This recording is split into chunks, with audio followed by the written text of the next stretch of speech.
ভারতের বিপক্ষে প্রথম টেস্ট হেরে সিরিজে পিছিয়ে আছে বাংলাদেশ।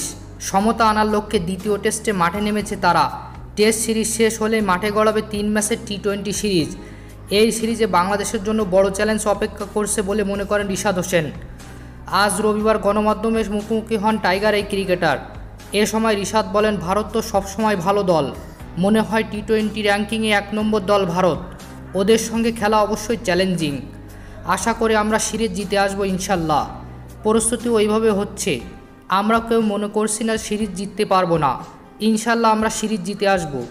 নিজের পারফরমেন্সের ওপর নজর দিচ্ছেন রিশাদ।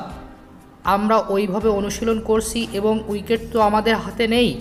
যে পরিস্থিতি বা উইকেট আসুক আমাদেরকে মানিয়ে নিয়ে খেলতে হবে এবং ওইখানে পারফর্ম করতে হবে। আমরা ওই প্রস্তুতি নিচ্ছি, যে কন্ডিশন আসুক না কেন আমরা যেন ওইখানে পারফর্ম করতে পারি। ভারত সিরিজে এখন লক্ষ্য রিশাদের, যেটা বিশ্বকাপে গেছে সেটা তো আর ফিরে আসবে না। চেষ্টা করব ওইটার চেয়ে ভালো কীভাবে করা যায়।